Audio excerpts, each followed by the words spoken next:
ప్రభు మనందరినీ కూడా నడిపించి వ్యక్తిగతంగా నా కుటుంబాన్ని కాల్చి కాపాడి నడిపించిన దేవాది దేవునికి కృతజ్ఞతాస్తుతులు చెల్లిస్తున్నాను. కూడి వచ్చిన మీ అందరికీ కూడా ప్రభు రక్షకుడు యేసుక్రీస్తు నామములో నా యొక్క హృదయపూర్వక వందనాలు తెలియజేస్తున్నాను. అందరికీ ప్రైజ్ ది లార్డ్. మంచిది, దేవుడు మిమ్మల్ని ప్రేమించి ఇచ్చిన మొబైల్ ఫోన్స్ అన్నింటినీ కూడా సైలెంట్లో పెట్టవలసిందిగా మనం చేస్తూ ఉన్నాం. మీకు ఏదైనా ఇంపార్టెంట్ కాల్ వస్తేనే తప్ప ఎవరు కూడా మధ్యలో బయటకు అడుగు తిరగడానికి ప్రయత్నం చేయకండి. దేవునికి మహిమ కలుగును గాక. హల్లెలూయా, హల్లెలూయా. దేవుని మహాకృపను బట్టి మరి ఆనంద్ బ్రదర్ తన భార్య శ్రీవల్లి జీవితంలో దేవుడు ఎంతగానో కార్యం చేశాడు. ఉదయకాలం వారు ఫోన్ ద్వారా తెలియజేయడం జరిగింది. చక్కని నార్మల్ డెలివరీతో ఒక మంచి కుమారుడు, చక్కని కుమారుడు మరి జగ్గ గారికి దేవుడు అనుగ్రహించడం జరిగింది అన్నమాట. దేవుడికి స్తోత్రం కలుగును గాక. నిజంగా వారి జీవితాల్లో ఎన్నెన్నో కార్యాలు దేవుడు చేస్తా ఉన్నాడు. మరి ఇంకా అనేకమైన కార్యాలు దేవుడు వారి జీవితంలో చేయబోతున్నాడు. దేవునికి మహిమ కలుగును గాక. అలాగే భారతీయ గర్భం కొరకు కూడా మీరు అందరూ కూడా అందిన ప్రార్థనలో జ్ఞాపకం చేసుకుంటున్నారు. అలాగే దివ్య అనే సహోదరి కోసము, అలాగే జగద అనే సహోదరి కోసము, అలాగే దేవమ్మ గారి కుమార్తె పార్వతి కొరకు, అలాగే దుర్గా సిస్టర్ వారి యొక్క అక్కగారి కుమార్తె కొరకు కూడా మీరు ప్రార్థనలో జ్ఞాపకం చేసుకోవాల్సిందిగా మనం చేస్తా ఉన్నాం. మంచిది. ఈ దినము అపోస్తుడైన మత్తయి జీవితాన్ని గురించి మీతో మాట్లాడాలని నేను ఆశపడతా ఉన్నాను. మత్తయి జీవితం గురించి దేవుని వాక్యంలో కొన్ని విషయాలు మనం నేర్చుకుందాం. మార్కు సువార్త 2వ అధ్యాయము 14వ వచనం చదవండి. ఆయన మార్గమున వెడుచు సుంకపు మెట్టు నొద్ద కూర్చున్న అల్ఫాయి కుమారుడు లేవిని చూచి నన్ను వెంబడించుమని అతనితో చెప్పగా అతడు లేచి ఆయనను వెంబడించను. దేవునికి స్తోత్రం కలుగును గాక. బైబిల్ గ్రంథములో యేసుక్రీస్తు వారు పిలిచినప్పుడు ఆయన పిలుపుకు లోబడి వెంబడించిన వారు చాలా మంది ఉన్నారండి. వారిలోనే ఈ యొక్క మత్తయి కూడా చేర్చబడడం అనేది చాలా మరి హర్షింపదగ్గ విషయం. ఎందుకనంటే మత్తయి గలిలయలోని నజరేతు అనే ఊర్లో మత్తయి పుట్టడం జరిగిందనమాట.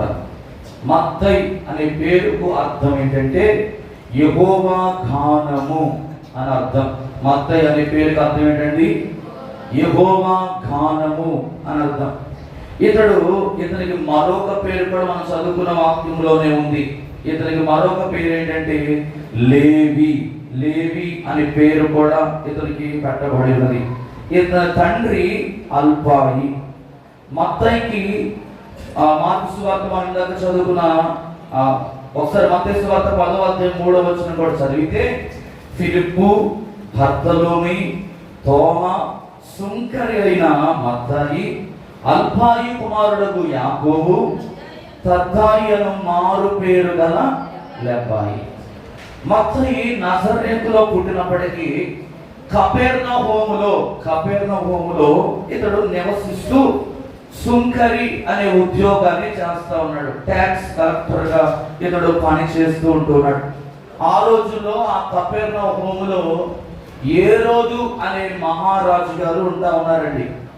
ఏరేదు అనే రాజు పాలనలో మరి రోమా ప్రాంతానికి ప్రభువుగా, సామంతుడుగా ఇతడు ఏరోదు ఉంటా ఉన్నాడు. మత్తయి రోమాలో ఉంటున్నాడు కనుక అతనికి రోమా భాష కూడా మాట్లాడడము వచ్చు. దాన్ని లాటిన్ భాష అని అంటారు. చాలా అనర్గళంగా మాట్లాడగలిగిన జ్ఞానం కలిగిన వ్యక్తి ఈ మత్తయి అండి. అయితే యేసుక్రీస్తు శిష్యులతో కూడా ఈ మత్తయి చేర్చబడుతున్నట్టుగా 3 సువార్తలలో మనకి కనబడుతుంది. ఒకటి, మత్తయి సువార్త చదవాల్సిన అవసరం లేదు, మీరు రాసుకోండి. 9వ అధ్యాయము 9 నుండి 11 వచనాల్లో ఉంటుంది. అలాగే మార్కు సువార్త 2వ అధ్యాయము 13 నుండి 17 వచనాల్లో కూడా రాయబడ్డది. అలాగే లూకా సువార్త 5వ అధ్యాయము 27 నుండి 32వ వచనం వరకు ఈ మత్తయి గురించి ఆ యొక్క సువార్తలలో రాయబడుతుంది. దేవునికి స్తోత్రం కలుగును గాక. అయితే మత్తయి గారు ప్రజలందరి చేత అసహించుకొనిన వాడిగా ఉంటా ఉన్నాడండి. ఎందుకనంటే కారణం, ఇతడు లేవి గోత్రానికి చెందినవాడు. మత్తయి ఏ గోత్రానికి చెందినవాడు అండి? అందరూ మాట్లాడాలి. ఏ గోత్రానికి చెందినవాడు? లేవి గోత్రానికి చెందినవాడు. ధర్మశాస్త్రం ఏం చెప్తుందంటే, ఒక లేవి వంశానికి చెందిన వారు మాత్రమే ప్రత్యక్షపు గుడారంలో యాజక పని చేయాలి. అది వాడుకగా వస్తా ఉంది, వాళ్ళకి తరతరాల నుండి వస్తా ఉంది. మీరు గ్రామాల్లోకి వెళ్ళి చూస్తే తెలంగాణ ప్రాంతంలో కావచ్చు, ఆంధ్రాలో కావచ్చు, కొన్ని వంశపారంపర్యంగా వచ్చే కొన్ని ఉద్యోగాలు ఉంటాయి. ఊర్లలో సాటింపు చేసేవారు, లేకపోతే ఒక పొడవాటి కర్ర పట్టుకొని ఉంటాడు చూసారా, అతను ఏమంటారండి? మాకు ఏదో పేరుంటది, నాకు గుర్తులేదు, కానీ మీకు ఎవరైనా తెలిస్తే నాకు చెప్పండి. అలా వంశపారంపర్యంగా వస్తున్న ఉద్యోగం ఏంటంటే యాజక పని చేయాలి. ఇతడు లేవి గోత్రానికి చెందిన వాడై ఉండి కూడా సాంప్రదాయ సిద్ధంగా వస్తున్న యాజక వృత్తిని వదిలేసి యాజక పనికి ఏం చేశాడంటే ద్రోహం చేసి సుంకరి వృత్తిలోనికి దిగజారిపోయాడు అన్నమాట. ఏ వృత్తిలోనికి దిగజారిపోయాడండి? సుంకరి అనే వృత్తిలో దిగజారిపోయాడు. ఆ దినాలలో రోమా ప్రభుత్వం యొక్క విధి విధానాలు ఎలా ఉండేవి అంటే, కొన్ని పన్నులు వారు నిర్ణయించేవారు. ఇదిగో దీనికి ఈ పన్ను వసూలు చేయాలి, ఇది గడ్డిలో అయితే దీనికి ఎంత, ఇది పెంకుడిల్లు అయితే ఎంత, ఇది డాబా అయితే ఎంత, ఈ గొర్రెకి, ఈ మేకకి, ఈ మనిషికి, ఇలా రకరకాల వాటికి రోమా ప్రభుత్వం ఏం చేసేవాడంటే కొన్ని పన్నులు నిర్ణయించి పెట్టారు. అవి ఈ సుంకరులు, ఈ ఒక ట్యాక్స్ కలెక్టర్స్ ఏం చేసేవాడంటే ప్రజల నుంచి ఈ పన్నులు వసూలు చేసి అనుకున్న సమయానికి ఈ రోమా గవర్నమెంట్ కి కట్టాలి.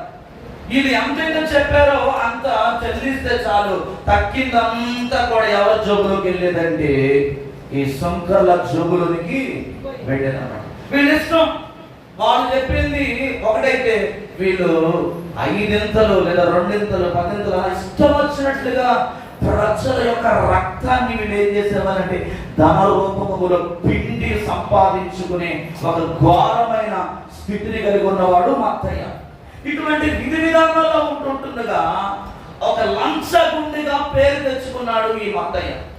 ప్రజల హృదయంలో ఎటువంటి మంచితనం అనేది ఇతనికి లేదు, ఎటువంటి పేరు అనేది ఇతనికి లేదు. ఇతను వస్తున్నాడంటే చాలు అందరూ కూడా ఈ దుర్మార్గుడు, వీడు ఎప్పుడు చచ్చిపోతాడా, వీడి పేరు ఎప్పుడు మాసిపోతుందా, వీడు మనల్ని చాలా పట్టి పీడిస్తాడు, బాధిస్తాడు, ఇష్టం వచ్చినట్టు వీడు పన్నులు వసూలు చేస్తున్నాడు అని చెప్పి ప్రజలందరూ కూడా మత్తయ్యను చూసి చాలా అసహించుకునేవారండి.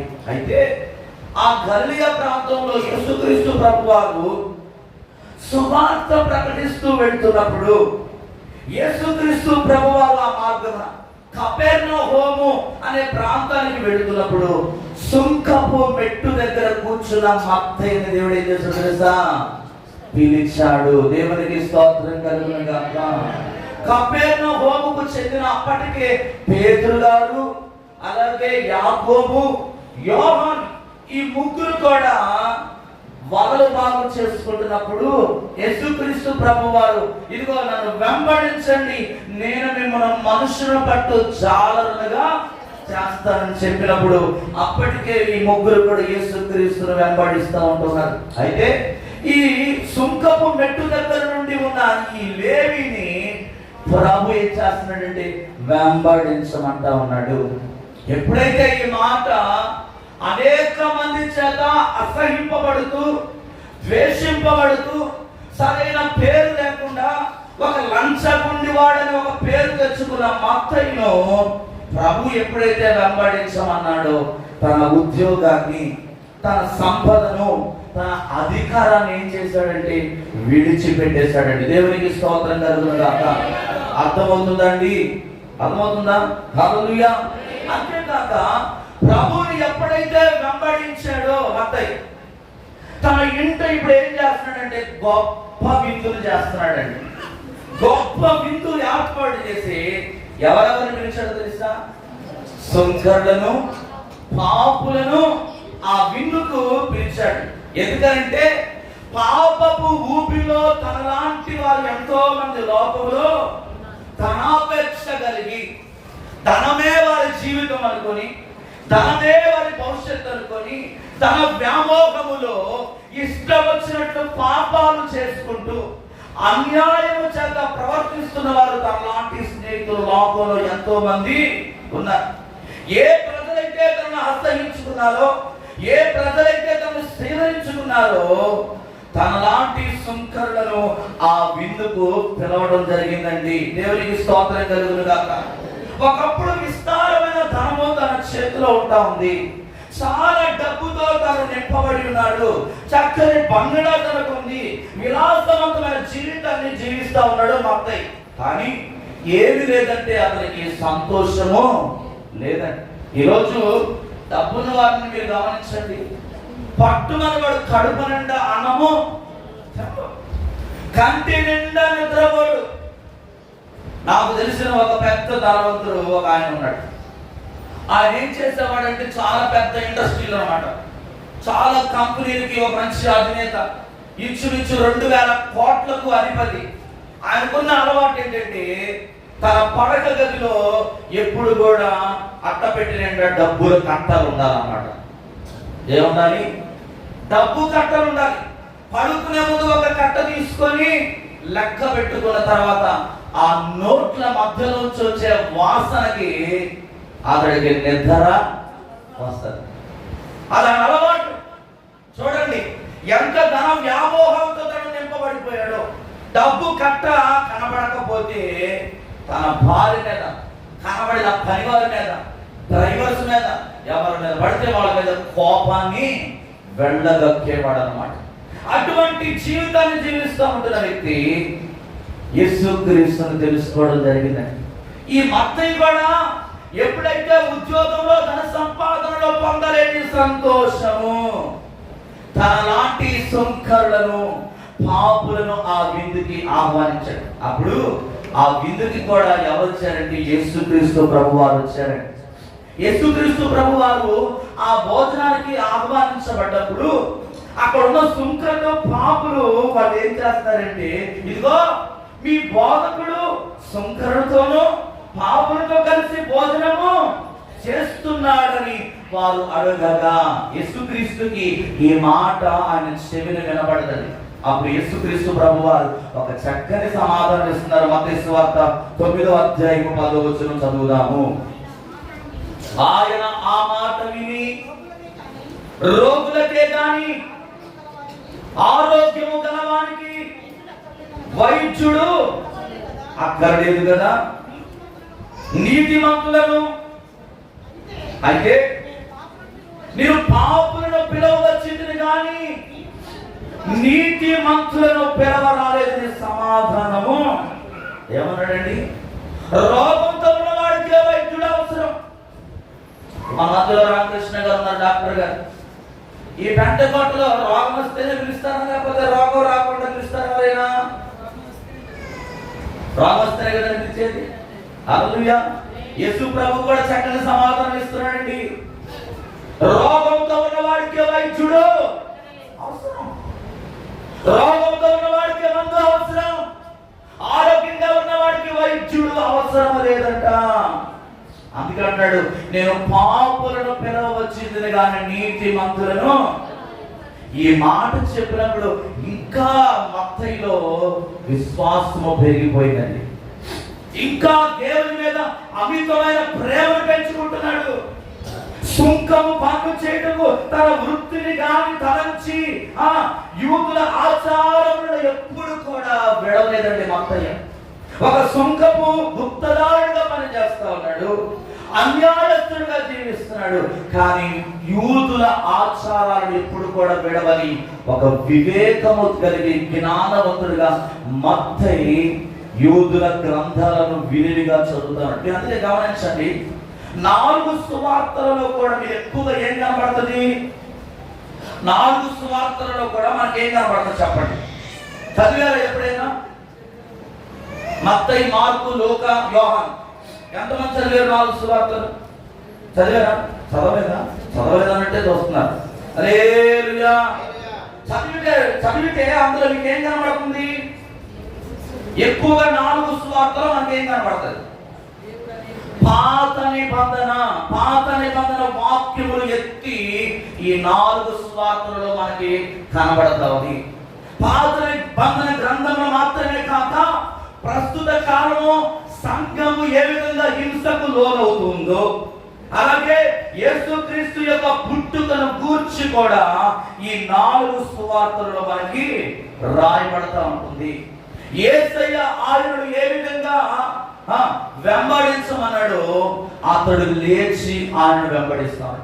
మూడవది ఏంటంటే, మత్తయి ప్రభువును వెంబడించిన స్థితిలో ఉన్నాడు కనుక ప్రభువును వెంబడించిన కాలంలో ఎప్పుడు కూడా మత్తయి యేసుక్రీస్తు దగ్గర పిచ్చి ప్రశ్నలు వేయలే. ఈరోజు చాలా మంది ఎలా తయారయ్యారంటే, దేవుని వాక్యం నేర్చుకోవడానికి కాదు సంఘానికి వచ్చేది. పాస్టర్ గారు ఎక్కడ దొరుకుతాడా, పాస్టర్ గారి మీద ఏదేం చేద్దామా, ఎక్కడ తప్పు దొరకబడతామా అనే ఆలోచనతో మందిరానికి వస్తున్నారు. కానీ ఆయన ఎవరికి వెళ్ళి వస్తున్నాడు, ఆయన ఏం మాట్లాడుతున్నాడు, ఆయన ఏం చెప్తున్నాడు, ఇవే జనాలకి కావాలి. కానీ మత్తయి గారి జీవితంలో ఒక మంచి లక్షణం ఏంటంటే, యేసుక్రీస్తు ప్రభువును ఎప్పుడు కూడా తనను ప్రశ్నించలేదండి. లేఖనాల గురించి ఎప్పుడు కూడా తప్పు మాట్లాడడానికి సాహసించని వ్యక్తి. మత్తయి సువార్త 10వ అధ్యాయం 3వ వచనం చదవండి. మత్తయి సువార్త 10వ అధ్యాయం 3వ వచనం. ఫిలిప్పు, బర్తలోమి, తోమా, సుంకరైన మత్తాయి, అల్ఫాయి కుమారుడు యాకోబు, తద్దైన మారు పెద్దల నెబ్బయి, కానానీయుడైన సీమోను, ఆయనను అప్పగించిన ఇస్కరియోతు యూదా, వీళ్ళందరూ కూడా ఏం చేస్తున్నారు? ప్రభువును వెంబడిస్తున్నారు. మీకు ఇంకొక గొప్ప విషయం చెప్తానండి. మత్తయిలో ఉన్న మంచి లక్షణం ఏంటంటే, నేనే మత్తయి సువార్త రాసేను అని ఎప్పుడు కూడా తన గొప్పలు చెప్పలేదు. చాలా మంది ఏం చేస్తారు తెలుసా, చిన్న పని చేసి ఎంత చెప్తా ఉంటారు. మీరు ఊళ్ళలో చూడండి, ఆడు 1000 రూపాయలే చందా ఇస్తాడు. కానీ ఏమంటాడు తెలుసా, నా ఫోటోయే పెద్దగా కనబడాలి. ఏమంటాడు, ఇచ్చింది 1000 రూపాయలే, నా ఫోటో పెద్దగా కనబడాలి, సెంటర్ లో ఉండాలి. దేవునికి స్తోత్రం కలుగునుగాక. ఇక పిచ్చి కొంతమంది, పేరు వేయకపోతే బాధపడతారు కొంతమంది, కుర్చీ వేయకపోతే బాధపడతారు కొంతమంది. ప్రతి దానికి ఏం చేస్తారంటే, వాళ్ళు కనబడాలని ప్రయత్నం చేస్తారు. ఇది దేవుడు నమ్ముకున్న వారి లక్షణం ఎప్పుడు కూడా ఇది. కానీ ఇక్కడ మత్తయి తన సొంకరండి, కానీ ఎప్పుడు కూడా గొప్పను కోరుకోలేదు. ఇతరుల చేత ద్వేషింపబడి తృణీకరింపబడిన తనాన్ని ప్రభు ఎన్నుకున్నాడు. ఆయన నన్ను ఎన్నుకున్నాడు, ఇది నాకు చాలు. నరకానికి వెళ్ళిపోవలసిన నన్ను, పాపములో బందీగా బంధింపబడిన నన్ను, తృణీకరింపబడిన నన్ను ఆయన దీనుడై తను తాను తగ్గించుకొని, ఇదిగో నన్ను వెంబడించుము అని తన శిష్యులలో నన్ను చేర్చుకున్నాడు. నాకు ఇంతే చాలని చెప్పి మత్తయి ఎప్పుడు కూడా గొప్పను కోరుకోలేదు. పరిశుద్ధాత్మ అతను ప్రేరేపించబడుతున్నప్పుడు, యేసుక్రీస్తు ప్రభు వారు ప్రసంగం చేస్తున్నప్పుడు ఆయన ప్రసంగాలను మౌనముగా కనిపెట్టి ఏం చేస్తున్నాడు తెలుసా, ఒక్క వచనము కూడా మర్చిపోకుండా ఈ 4 సువార్తల్లో తన విన్న విషయాలను తన పెన్ను తీసుకొని రాయడం మొదలు పెడతా ఉన్నాడు. దేవునికి స్తోత్రం కలుగునుగాక.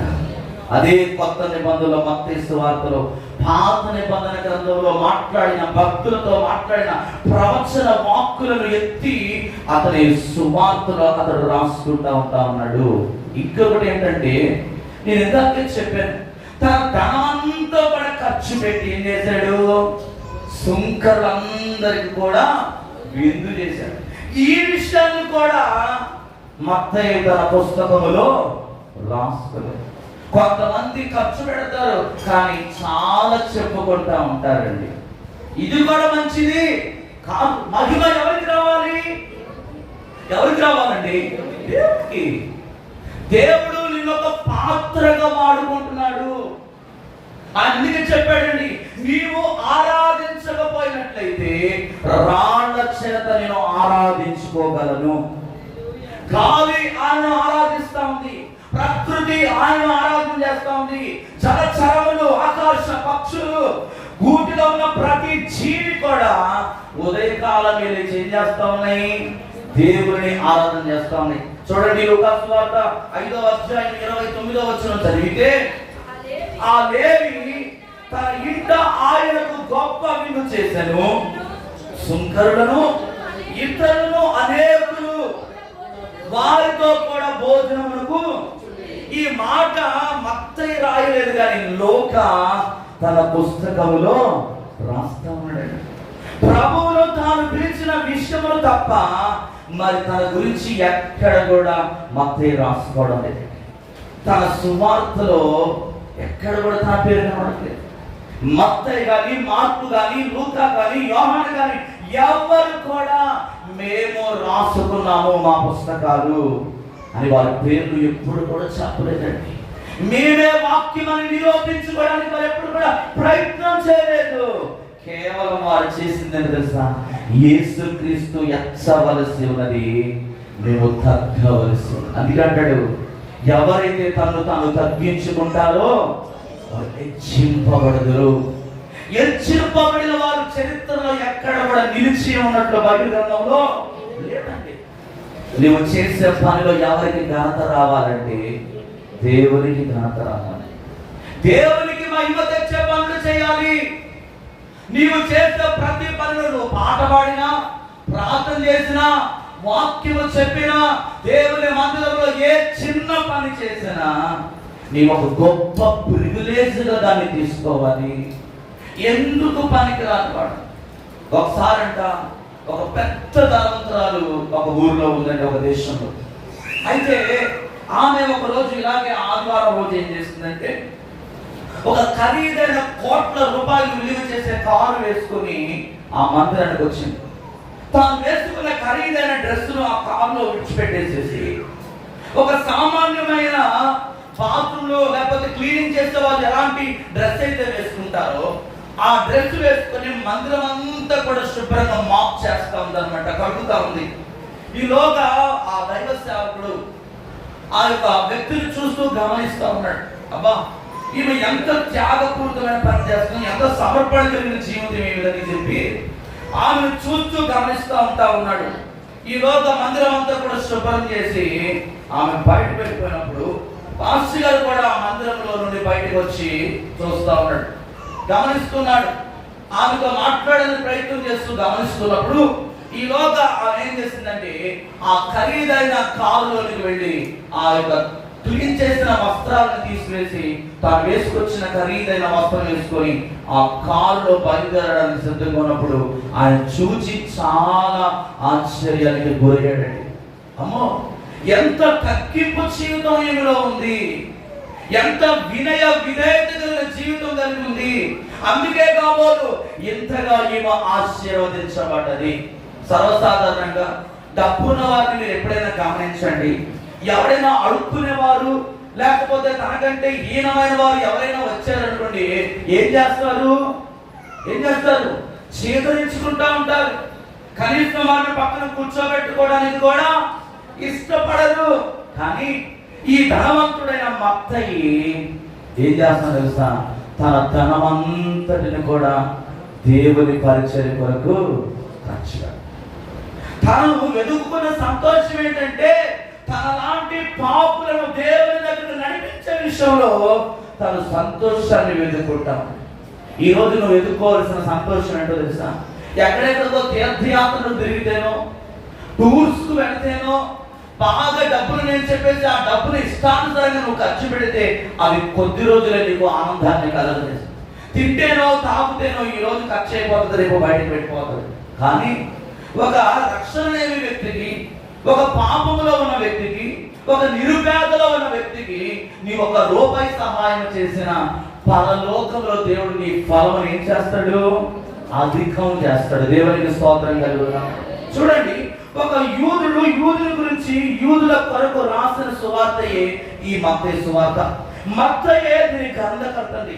మత్తయి సువార్తలో యేసుక్రీస్తు ప్రభువారు కొండ మీద ఏ ప్రసంగం అయితే చేశాడో ఆ ప్రసంగం యొక్క పూర్తి విశ్లేషణ ఈ మత్తయి సువార్తలో ఏ అధ్యాయాలలో కనబడుతుంది. యేసుక్రీస్తు ప్రభువారు కొండ మీద ప్రసంగం చేశారు కదా, ఎక్కడెక్కడ ఉంటాయి చెప్పండి. కాదు చేస్తున్నారా తీమాకండి, తీయకుండా చెప్పాలి. చెప్తాను నేను. 24వ అధ్యాయము 25వ అధ్యాయం, అలాగే ఇంకా తక్కిన అధ్యాయాలు మొదలగు అధ్యాయాలలో యెరూషలేము యొక్క అంతమును గురించి, అలాగే యేసుక్రీస్తు ప్రభువారు కొండ మీద చేసిన ప్రసంగము గురించి క్రీస్తు శకం 70వ సంవత్సరం ముందుగానే వ్రాయబడి ఉన్నదని ఆధారపూరితమైన మాటలు మరి చరిత్రకారులు చెప్తా ఉన్నారు. క్రీస్తు శకం 58 నుండి 68-70 మధ్య కాలంలో పాలస్తీనా యందు గాని సిరియా యొక్క అంతియోకియాలో గాని ఈ గ్రంథము రాయబడినదని చరిత్రకారుల యొక్క ఆలోచనగా కనబడుతుంది. యూద ఆచారములను ఈ మత్తయి ఏం చేస్తాడంటే విడవలేదని నేను ఇందాకే చెప్పాను. అతడు వివేకం కలిగి జ్ఞానం గల వ్యక్తిగా యూదుల గ్రంథములను విరివిగా చదివిన వ్యక్తి అని చెప్పి కూడా నేను ఇందాకే చెప్పాను. 4 సువార్తల్లో ఈయన రాసిన సువార్తలని ఎక్కువగా ఏం కనబడుతుందని చెప్పాను. పాత నిబంధన గ్రంథం యొక్క వాక్యములను ఎత్తి రాస్తున్నాడు. ఏమేమి రాస్తున్నాడు? క్రీస్తు యొక్క పుట్టుకను గురించి, ఆయన జీవితాన్ని గురించి, ఆయన మరణాన్ని గురించి, అలాగే పునరుద్ధానము గురించి మత్తయి అనే భక్తుడు రాస్తా ఉన్నాడు. యేసుక్రీస్తు రాజ్యము గురించి, ఆయనే మనము వెతుకుచున్న మెస్సయ్య, ఆయనే రాజులకు రాజు, ఆయనే ప్రభువులకు ప్రభువు, సమస్త మానవాలను రక్షించుటకు దిగి వచ్చిన దేవుడని ఈ మత్తయి తన పుస్తకములో రాస్తా ఉన్నాడు. ఇంకా ఈ మత్తయి సువార్తలో ఏం కనబడుతుందంటే 53 రకాల సూటి అయిన ఉదాహరణలు మనకు కనబడతా ఉన్నాయి. చివరిగా ఒక విషయాన్ని గమనించండి. జెరూమ్ అనే ఒక వ్యక్తి మత్తయి గురించి ఈ విధంగా చెప్తూ ఉన్నాడు. మత్తయి తొలిసారిగా యేసుక్రీస్తు యొక్క సువార్తనంట హిబ్రూ భాషలో అనువదిస్తూ ఉన్నాడు. తర్వాత ఏం చేస్తాడంటే గ్రీకు భాషలోనికి దాన్ని తర్జుమా చేస్తాడు. చివరిగా ఒక విషయాన్ని చెప్పి నేను ప్రార్థన చేస్తాను. నా ప్రార్థనలో పెడతాం. మత్తయి గారు చేసిన సేవ చాలా గొప్పదండి. ఎలా అంటే అపోస్తలులందరికంటే అనేక దేశాల్లో ఇతడు సువార్త పరిచయం చేస్తా ఉన్నాడు. యేసుక్రీస్తు ప్రభువారు చనిపోయి ఆరోహణమైన తర్వాత కూడా ఇంచుమించు 15 సంవత్సరాలు ఇతడు సువార్త ప్రకటన చేస్తాడు. ఎవరి మధ్యలో తెలుసా? భయంకరమైన దేవుని సువార్తను ఎరగని యూదుల మధ్యలో. ఎందుకు భయంకరమైన వ్యక్తులంటే, యూదులలో ఉన్న ఒక గొప్ప లక్షణం ఏంటంటే వారు ఎవ్వరికి కూడా ప్రైజ్ వాడు చెప్పరు. చెప్తారా? చెప్పరు. యూదులో ఉన్న గొప్ప లక్షణం ఏంటంటే వారు భయంకరమైన గర్వాంగులు, భయంకరమైన గర్వం కలిగిన వాళ్ళు ఎప్పుడు కూడా ఎదుటి వారిని గౌరవించే లక్షణం వారికి లేదు. అటువంటి గౌరవం లేని వ్యక్తుల మధ్యలో ఈ మత్తయి ఏం చేస్తున్నాడంటే దేవుని పరిచర్య చేస్తాడు. మత్తయి చాలా విద్యావంతుడండి. రాజులతోనూ ప్రభుత్వ ప్రఖ్యాతిగాంచిన వ్యక్తులతో ఎప్పుడు కూడా యేసుక్రీస్తుని గురించి సంభాషణ చేసిన సామర్థ్యం కలిగిన వ్యక్తి అన్నమాట. నువ్వు ఎప్పుడైనా చెప్పావా? ప్రతిరోజు కూడా యేసు ప్రభు నమ్ముకొని దాదాపు 30 సంవత్సరాలు 40 సంవత్సరాలు అనేక మంది జీవితాల్లో సీనియారిటీ కలిగి ఉన్నారు.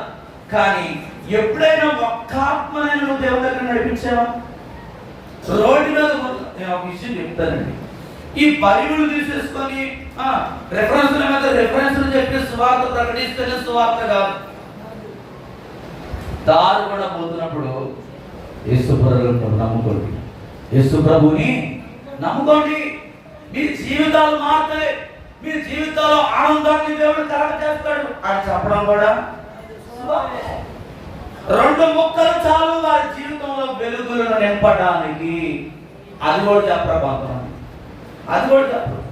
ఈ యొక్క మత్తయి అతడు దేవుడి సేవా పరిచయంలో యేసుక్రీస్తు ప్రభు వారు చనిపోయింది కదా అని చెప్పి సువార్త ఆగిపోలేదండి. దేవుని మాటలు చెప్పడం ఆగిపోలేదు. 15 సంవత్సరాలు ఐగుప్తు ప్రాంతానికి వెళ్ళాడు. ఐథియోపియాకు వచ్చి సంఘాలను స్థాపించాడండి. ఐథియోపియాలో ఉన్న 2 గొప్ప మాంత్రికులను అతడు దేవుని మాటలు చెప్పి వారిని దేవుని దగ్గరికి నడిపించి క్రీస్తు మార్గంలోకి నడిపించి వారికి బాప్తీసం ఇచ్చిన గొప్ప వ్యక్తి అండి. అంతేగాక చనిపోయిన ఐగుప్తు రాజు కుమారుని కూడా యేసు నామములో బ్రతికించిన వ్యక్తి ఈ మత్తయి. ఇంకా కుష్టు రోగులను బాగు చేశాడు. కుష్టి రోగిని అతని కుమార్తెను ఇగో ఇపిచినియాను అనే ఒక వ్యక్తిని యేసు నామములో స్వస్థపరిచిన వ్యక్తి. ఆ తర్వాత పార్దియాకు వచ్చి క్రీస్తు శకం 60వ సంవత్సరంలో ఖడ్గము చేత వధింపబడి సాక్షి అయి ఉన్నాడు ఈ మత్తయి అన్నమాట. హల్లెలూయా. ఇతని సమాధి ఇప్పుడు ఎక్కడుందో తెలుసా? ఇటలీలో సవెర్నో అనే పట్టణంలో మత్తయి సమాధి చంద్రకాంతి శిలాఫలకములచే నిర్మింపబడిన ప్రసిద్ధి చెందిన చరిత్రకారులచే తయారు చేయబడిన మత్తయి సమాధి నేటికి కూడా కనబడుతూ ఉంది.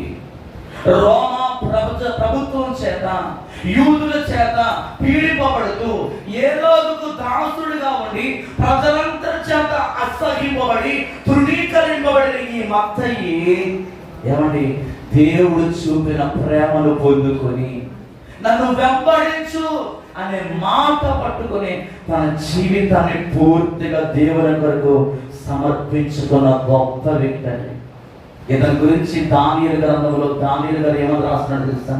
12వ అధ్యాయం 3వ వచనంలో నీతి మార్గములను అనుసరించి నడుచుకున్నట్లు ఎవరు అనేకులను త్రిప్పుదురో వారు నక్షత్రము వలె నిరంతరము. అన్ని ఉన్నప్పుడు దేవుడిని ఆరాధించడంలో గొప్ప విషయం లేదండి. ధనం ఉండి, సంపాదన నుండి, ఐశ్వర్యం నుండి, ధనఘనత నుండి దేవునికి ఇవ్వడంలో పెద్ద గొప్ప విషయం లేదండి. నీకున్న సమస్తాన్ని ఆనాడు అపోస్తుల పాదాల దగ్గర తీసుకొచ్చి వారు ఆస్తులను పెట్టి దేవుని మహిమపరిచారండి. ఒక రోజు తృణీకరించబడి చక్కని జీవితాన్ని కూడా మీకు తెలుసు. భయంకరమైన ధన వ్యామోహము కలిగిన చక్కయ్య కూడా ఆ మేడి చెట్టెక్కేశాడు యేసు ప్రభును చూడాలని. ఈ రోజు ఎలాగైనా యేసును కలుసుకోవాలి, ఈ రోజు ఎలాగైనా ఆయనతో నేను మాట్లాడాలి అని ఆశ కలిగి పరిగెత్తుకొని వెళ్ళి ఆ మేడు చెట్టెక్కేశాడు. యేసు ప్రభువు తెలుసండి, ఆయన హృదయ రహస్యాలు ఎరిగిన దేవుడు. ఆయన నేరుగా మేడు చెట్టు దగ్గరికి వచ్చి చక్కయ్యా నువ్వు దిగిరా, నేడు నీ ఇంటికి రక్షించు. తనకున్నదంతా ఒకటే అయ్యా నేను అనేక మంది దగ్గర విస్తారంగా నేను ధనమును వారికి నేను మరలా తిరిగి 2 నేను చెల్లిస్తాను. చూసారండి పేతురు మత్తయి అలాగే చక్కయ్య ఈ 2 జీవితాల్లో ఒక భయంకరమైన జీవితాన్ని జీవిస్తున్న వీరి జీవితాల్లో దేవుని మాటకు లోపడ్డారు. అందుకే దానియేలు గారు అన్నాడు, నీతి మార్గమును అనుసరించి నడుచుకున్నట్లు ఎవరు అనేకులను త్రిప్పుదురో వారు నక్షత్రము వలె నిరంతరం అంటారు. అనేక మంది చేత ఈ రోజు నువ్వు ద్వేషించబడే స్థితిలో ఉన్నావేమో. ఒక తాగుబోతుగా, ఒక తిరుగుబోతుగా నువ్వు కట్టుకున్న నీ భార్యను నువ్వు ప్రేమించలేని స్థితిలో ఉందేమో. ఒకళ్ళ భార్య అయితే వదలబోతుగా, తిరుగుబోతుగా, తిండిబోతుగా దేవుని మాటను పక్కన పెట్టేసేసి నీకు ఇష్టం వచ్చినట్టు దేవుడు నీకు ఇచ్చిన సమయాన్ని దుర్వినియోగం చేస్తున్నావేమో. ఈరోజు దేవుడు నీతో మాట్లాడు. తగ్గింపు జీవితం ఉందా? ప్రేమించే మనసు నీలో ఉందా? దేవుని మాటలు బయలుపరచబడుతున్నప్పుడు, సేవకుని ద్వారా దేవుడు బయలుపరుస్తున్నప్పుడు వినే చెవులు నీకున్నాయా? లేకపోతే నిందించేవాడవుగా ఉన్నావా? అపహాసం చేసేవాడవుగా ఉన్నావా? హేళన చేసేవాడవుగా ఉన్నావా? బైబిల్ గ్రంథంలో మనకు బాగా తెలుసు, ఒక వ్యక్తిని హేళన చేశారు. ఎవరైనా? ఎవరండి? ఎవరన్నారు? ఎవరండి? ఎంతమంది? భయంకరమైన ఎలుగు బంటలు వచ్చేసేసి చీల్చి చెండాడేసేసి. ఒకసారి ఒక దైవజనుడు చెప్తున్నాడండి, దైవ సేవకుడు కానీ దైవ సేవకుని జీవితాన్ని కానీ విమర్శించిన వాడంట ఎన్ని తరాలండి? 7 తరాలు. నా లెక్క నేను చెప్పుకుంటా, సేవకునికి 2 శిక్ష. ఈరోజు జాగ్రత్తగా నీ జీవితాన్ని కాపాడుకో. దేవుని వాక్యం ద్వారా దేవుడిని హెచ్చరిస్తున్నప్పుడు, ఏమండి, ఈ భూమి మీదకి మనం దిగంబరులుగా వచ్చాము, దిగంబరులుగా వెళ్ళిపోతాం. చనిపోయేటప్పుడు చిన్న బంగారపు కమ్మె ఉన్నా కూడా దాన్ని కూడా నీ మొహం మీద ఉంచరు. నువ్వు కొనుక్కున్న 25,000 కాదు, 1,00,000 రూపాయల చీర కూడా నీ శరీరం మీద కప్పరు. గుర్తుపెట్టుకో, ఒక తెల్ల గుడ్డ, ఒక తెల్లని వస్త్రం మాత్రమే నీ శరీరం మీద కప్పి నేను తీసుకువెళ్తా. ఏమి కూడా పట్టుకుపోయేది ఏముండదండి. ఈ భూమి మీద ఉన్నప్పుడే మత్త ఎలాగైతే తన ధనమంతా కూడా ఖర్చు పెట్టి పాపులైన వారిని, సుంకరులైన వారిని, తనలాంటి ప్రజలు దేవుని దగ్గరికి తీసుకొచ్చి విందు చేసి దేవుని మాటలు, దేవుని ప్రేమ ఎలాగైతే ప్రకటించాడో, ఈరోజు అవసరతలో ఉన్న వారికి సహాయం చేసే వ్యక్తులను మారుదువుగాక. అవసరతలో ఉన్న వారికి నీవు గుప్పెళ్ళు విప్పే వ్యక్తులను మారాలి. సువార్త పరిచర్య ప్రసంగం చేయడమే కాదండి, ఇవ్వడము కూడా ఒక సువార్తే. యేసు ప్రభు ఒక మాట చెప్పాడు తెలుసా? ఇదిగో మీలో ఎవరికైనా రెండు అంగీలు ఉన్నాయా, ఒకటి ఇచ్చేయమని చెప్పాడు దేవుడు అండి. ఇది త్యాగపూరితమైన సేవ. దీనిలో ఏం కనబడుతుందో తెలుసా? ప్రేమ కనబడుతుంది. ప్రేమ. అందరూ ప్రార్థన చేస్తారండి, అందరూ ప్రార్థన చేయగలరు, కానీ ఇవ్వడము నేర్చుకోవాలి. ఎప్పుడైతే నీవు దేవుని ప్రజలకు ప్రేమించే మనస్తత్వం కలిగి ఉంటావు, దేవుడికి ఏం చేస్తాడంటే ధారాళముగా దయచేస్తాడు. ప్రజల చేత ద్వేషింపబడిన మత్తయి ఖడ్గము చేత వధింపబడి దేవుని కొరకు సాక్షిగా మారిపోయాడు. ఈరోజు అతని సమాధి అనేక మందికి సాక్ష్యాన్ని తెలియజేస్తాం. ఈరోజు నీవు నేను కూడా చనిపోతాం. మనం కూడా నక్షత్రం వలె నిరంతరం ప్రకాశించబడాలంటే మనం కూడా మత్తయి లాంటి సాక్ష్యాన్ని మనం పొందుకోవాలి. మత్తయి లాంటి సాక్ష్యాన్ని సంపాదించుకోవాలి.